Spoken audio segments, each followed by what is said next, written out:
What comes to mind when I say the order of love? I want you to give it a moment's thought, and I want you to think about, what does that mean? The order of love.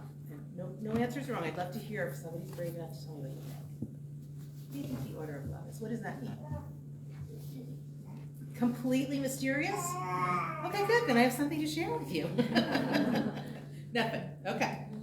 Well, what I'm talking about here is there is an order to love. In order to love well, there is an order to love. Let's start with the 2 commandments. Most of us are familiar with the 10 commandments. But when Jesus was asked in the book of Matthew, which was the greatest, well, he wasn't asked in the book of Matthew, but you know what I mean. This was his reply. Love the Lord your God with all your heart, and with all your soul, and with all your mind. This is the first and greatest commandment. And the second is like it. Love your neighbor as yourself. These 2 greatest commandments can be boiled down to love God and love others. So how do we love God? We recognize and acknowledge who he is. Our creator, beginning and the end, all present, all knowing, one, is, was, and ever shall be. It could go on and on and on. But we seek to know him through the Bible, prayer, church attendance, studies, personal devotion time. And we acknowledge him as the one who first loved us. That's a really foundational part of loving God, is knowing and accepting that he loves us. In 1 John 4:8, it says God is love. The way his love is described for us is unfailing, sacrificial. He sent his son to die for us. He rejoices over us with singing. It's very moving to me. His love is lavish. He calls us his children. His love is poured out over us. God's love is perfect, everlasting, enduring. So we've established the first order of love is love God. The second order of love is love others. How do we love others? Well, I've just described how God loves us, and we're called to love others just as he loved us, as much as we're able in our humanity. We love others by being patient, kind, honoring, protecting others, by valuing others above ourselves. Here's the tough one. Loving our enemies and praying for those who persecute us, says Matthew. By forgiving, again, by loving God. So as we get to know God, it's like plugging into a love outlet. Knowing God, loving God, and accepting God's love for us is a power source for loving others. Now we've got the big picture of love. Love God, number 1. Love others, number 2. We're going to break down the order of loving others into a couple of smaller pieces.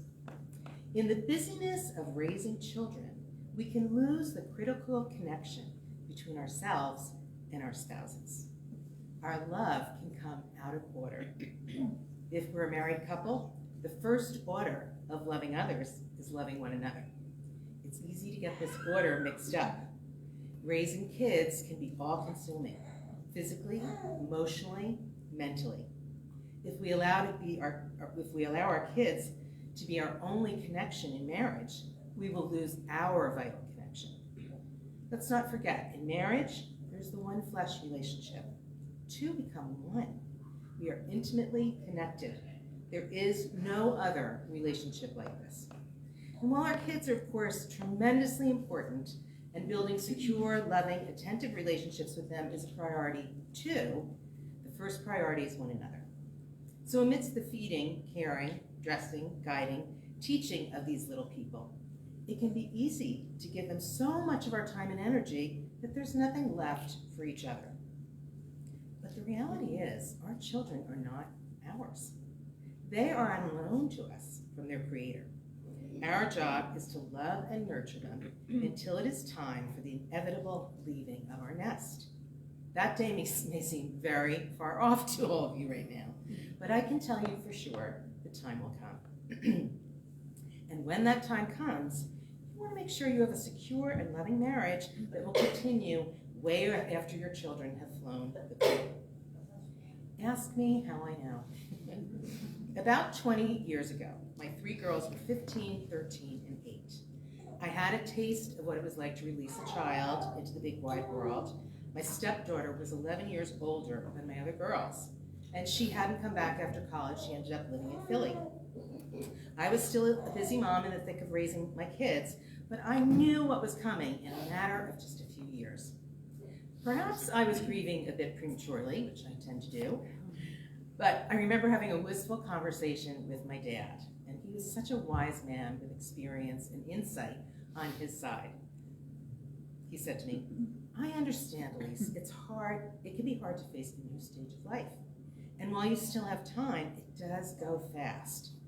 But this is what you raise your children for, to become adults who can care for themselves and carve out a life of their own. I said to him, I just can't imagine my life without them. I mean, this is what I looked forward to as long as I can remember.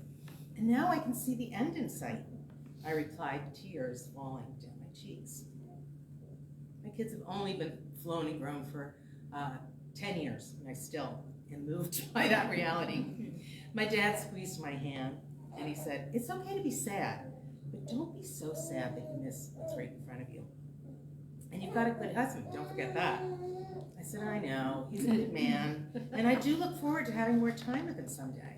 How is your marriage, by the way, he said. Well, fine, I replied.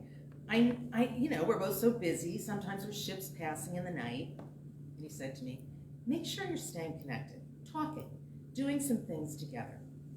Your marriage can't always be on the back burner until the kids are grown. You're very busy with the kids and with your girlfriends too. Dad gave me a knowing look. Oh, I know, we're okay, Dad, don't worry. But there was a little sense of conviction that had planted its way into my heart. Dad gave me food for thought that afternoon. I went home and couldn't quite shake the conversation. I wanted my marriage to last forever, and I didn't want just a good marriage. I wanted a great marriage, at least some of the time. I had a few older friends with grown kids, and some of them said that without the kids between them, they didn't have much in common anymore. They were dissatisfied with their relationship, and some of them even divorced. These were just the wake-up calls I needed. I decided to have a heart-to-heart with my hubby, and we both agreed we could do better. We wanted to be that couple who went for a walk, hand in hand. We wanted to enjoy one another on a trip or out for a bite to eat. We didn't want to be one of the couples we've often seen who sit silent across from each other at a beautiful candlelit meal, looking like they barely know each other. We both wanted more warmth and connection. We wanted a relationship that kept growing and evolving. But how can we have this kind of satisfying marriage when there's so much pulling at our limited time and energy, and when we're so dang tired? Well, here are 5 things to consider. 1, evaluate your relationship honestly, ideally together. Are your kids a higher priority than your spouse? Have you put each other at the bottom of your priority lists? Have you made time for each other? Remember, you will never find time. You have to make time. Do you discover yourself thinking,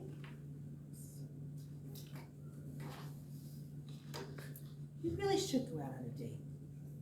I know we should talk about fill in the blank. I'm so tired. Or even, my kids touch and need me all day long. The last thing I want at night is my husband touching me. 2, start small. If you have not had much connection or many conversations one-on-one in a very long time, don't set a goal of going off on a trip together. Start with something really simple, like taking just 5 minutes to talk. Chris and I used to do what was called Take 5. I have to stop myself from looking at Suzanne since she helped us navigate every bit of our marriage. But anyway, Take 5. We would set aside just 5 minutes before getting ready for bed, not when you're in bed, but just before bed, for one partner to just talk, and the other partner would just listen. And then we'd make a date for a few days later for the other partner to talk for 5 minutes, and that other partner to just listen. Just try this one time, and then maybe see if you can incorporate this 1 time a week. And you may be surprised that you are actually not getting to this little concentrated time of conversation. I highly encourage it. Okay, so another one is do make a plan for a date night. You don't have to break the bank to have a nice time together. So if finances are tight, don't let that stop you. Weather permitting, take a walk together. Add in a stop at a local coffee shop or cafe. Take a drive together in a scenic area nearby, or not scenic area nearby. Consider swapping kids with a friend or family member if getting a babysitter is a challenge. Your turn one week, their turn another week. Number 4, schedule sex. I know this can sound so unromantic, but when my husband and I found we were just not getting to this intimate physical act that we both wanted to enjoy and felt was important, knew was important in building intimacy, we decided to schedule it on a calendar. This little calendar was hidden inside a cabinet in our bedroom, and it was our cue that it was time to make love. It was kind of fun to have this little secret between us, reminding us to rendezvous, like the kids would see. Well, what's a calendar? But we did not tell them. Number 5, talk to a counselor. We just happen to have one here who will be speaking next, and I happen to know her very well. If you find yourselves unable to bridge the gap between you and your husband, brought on by having children, if you can't seem to make the connection with one another, or if you don't see the logic in making sure you're getting to your relationship before your relationship with your children, please talk to a professional. There's no shame in this, and in fact, it is truly one of the wisest decisions my husband and I ever made. I'm sure that it is one of the reasons that we've been married for 39 years. It helped us ensure our marriage lasts long after our kids have grown, till death do us part. That's the goal, right? Here's a bonus tip. Agree to set aside time to talk intentionally with one rule. You can't talk about the kids. This is a challenge. If you feel out of practice when it comes to talking easily with your husband about anything other than your kids, get some prompts. I found some at marriagemissions.com. And there's also, if you just Google, there's a really good PDF called 36 Questions That Lead to Love. And you can just, as I say, Google it, you'll find it. It's on a site called preparingtolove.com. Okay, or make a bit of a game of it and kind of challenge each other. One week, you come up with a question, the next week, your spouse comes up with a question. Excuse me. The divorce rate in our country is between 40 and 50%. Despite all of our resources, we have the 3rd highest rate of divorce in the world. And while the overall divorce rate is falling, very good news, the divorce rate among 50 plus is rising. I know none of us enter into marriage thinking our marriage will one day end. The good news is there's a lot we can do to nurture our marriages.